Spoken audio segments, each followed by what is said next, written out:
वो टीपू सुल्तान शहीद के पास था। और ऐसे शख्सियत का सिलेबस अब ये पैंडमिक को बहाना बना करके 30% सिलेबस को घटाने के नाम पर हिस्ट्री से अगर ये निकाल दिया जा रहा है तो मैं मानता हूँ, और पूरे कनेडिगाज नहीं बल्कि पूरे भारतवर्ष की जनता इस बात को मानती है कि जहाँ पे जिस देश के अंदर बहादुरों का बसेरा होता था वहाँ पे नपुंसकों का बसेरा हो रहा है। ये आज जो प्रेस कॉन्फ्रेंस करने का जो मकसद है, ये सरकार जो टीपू सुल्तान का सिलेबस स्कूल की बुक में से सिलेबस में से निकालने की वजह से हम आज प्रेस कॉन्फ्रेंस बुलाए हैं। ये सरकार की मंशा सीधा साफ समझ में आती है कि ईद जैसे मौके पर ईद की इन्हों जो अपने ज़रूरत के चीज़ें हैं ईद के रिलेटेड, उसमें मसरूफ़ रहने पर हम ये चीज़ को आसानी से इनके दिमागों में से निकाल कर ये सिलेबस को क्लियर करना बोलकर इनके मकसद से ये काम करे हैं, क्योंकि ये ईद मुसलमानों की बड़ी ईद होती है। तो इसलिए ये डिस्टर्बेंस में सरकार का ये कम्युनलिज्म का एजेंडा बाहर लाने की कोशिश करे हैं। जब पूरा देश कोविड-19 की एपिडेमिक से जूझ रहा है, हमारी जो सेंट्रल गवर्नमेंट और स्टेट गवर्नमेंट का जो रवैया है बहुत ही शर्मनाक और बहुत ही अजीब है। सरकार जो होती है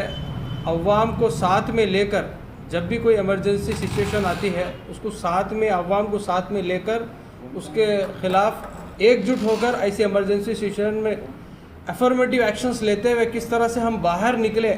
ऐसी आपदा के टाइम पे वो काम करती है। लेकिन हम देखते हैं सेंट्रल गवर्नमेंट और स्टेट गवर्नमेंट कोविड-19 एपिडेमिक की सिचुएशन में पूरी तरह से नाकामयाब और फेलियर हो चुकी है। अपनी नाकामयाबी को, अपने फेलियर को छुपाने के लिए और उनका जो वोट बैंक है उसको एक डाइवर्ट करने के लिए और पूरे देश को डाइवर्ट करने के लिए इस तरह के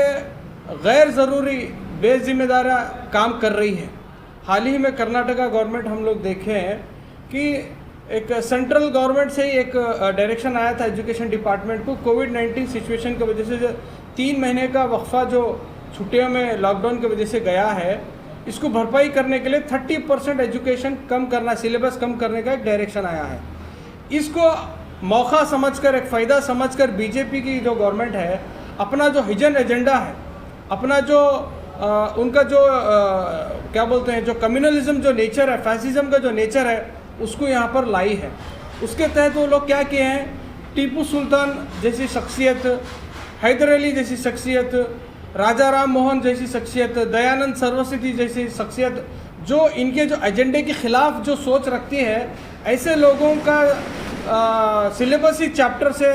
स्टूडेंट्स के जो 7th 8th 9th 10th के जो क्लासेस हैं उससे निकाली है। हमें यहाँ पर यह मालूम होता है कि इनके जो फेलियर्स हैं उसको छुपाने के लिए, लोगों को डाइवर्ट करने के लिए ये काम करे हैं। सरकार की जिम्मेदारी है, जब अपने ऊपर एलिगेशन आता है वो भी ऐसे वक्त पर जबकि पब्लिक मर रही है, पब्लिक के लिए इलाज बेड्स अवेलेबल नहीं है, पब्लिक परेशान है। 2000 करोड़ का जब स्कैम आपके ऊपर आता है तो आपकी जिम्मेदारी है कि इमीडिएटली इंक्वायरी कमेटी बिठाए रिटायर्ड हाईकोर्ट जज से वरना जेपीसी से। लेकिन ये लोग भाग रहे हैं।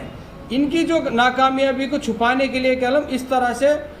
टीपू सुल्तान के ऊपर हमला करते हैं, सेक्युलरिज्म के ऊपर हमला करते हैं, कॉन्स्टिट्यूशन के ऊपर हमला करते हैं। तो social democratic party of India ये क्लियर कट बीजेपी सरकार जो सेंट्रल और स्टेट गवर्नमेंट को ये बताना चाहती है कि आपकी जो नाकामयाबी है उसको छिपाने के लिए ये जो टीपू सुल्तान रहमतुल्लाह अलैह के ऊपर जो आप हिस्ट्री बुक से निकाले हैं, ये हिस्ट्री के ऊपर धब्बा नहीं, ये पूरे इंडिया की जो क्या बोलते हैं, जो सेक्युलरिज्म है, इंडिया का जो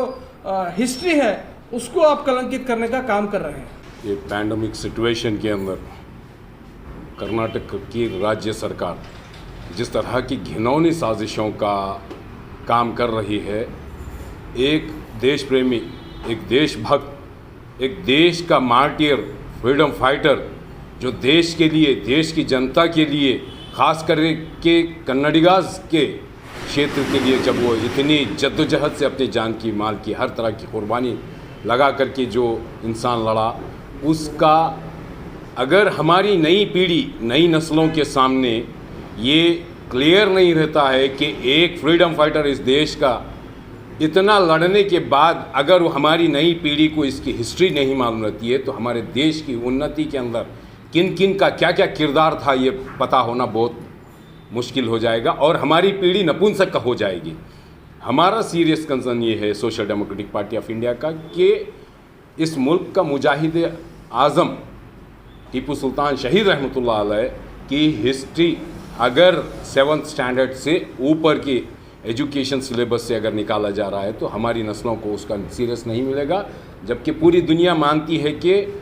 फादर ऑफ मिसाइल बोल करके मानती है, पूरे जितने ब्रिटिशर्स हैं उनके ऊपर आज भी उनका एक काम करने का जो तरीक़ा था, जो रोल करने का जो तरीक़ा था, जो भेदभाव के बग़ैर जो इस मुल्क के अंदर सारे लोगों को समानता के साथ, एकसानियत के साथ लेकर के जो चलने का, रोल करने का जो तरीक़ेकार था, वो टीपू सुल्तान शहीद के पास था। और ऐसे शख्सियत का सिलेबस अब ये पैंडमिक को बहाना बना करके 30% सिलेबस को घटाने के नाम पर हिस्ट्री से अगर ये निकाल दिया जा रहा है तो मैं मानता हूँ, और पूरे कनेडिगाज नहीं बल्कि पूरे भारतवर्ष की जनता इस बात को मानती है कि जहाँ पे जिस देश के अंदर बहादुरों का बसेरा होता था वहाँ पे नपुंसकों का बसेरा हो रहा है। आज कर्नाटक की राज्य सरकार बीजेपी की और भारतीय बीजेपी सरकार, ये दोनों की गठजोड़ एक नपुंसकों जैसी है, जो बहादुरों की हिस्ट्री मिटा करके नपुंसकों की जो गुलामी और तलवे चाटने वाले हैं उनकी हिस्ट्री को आज डालने की कोशिश की जा रही है। हम सख्ती से इसका मुखालिफत करते हैं।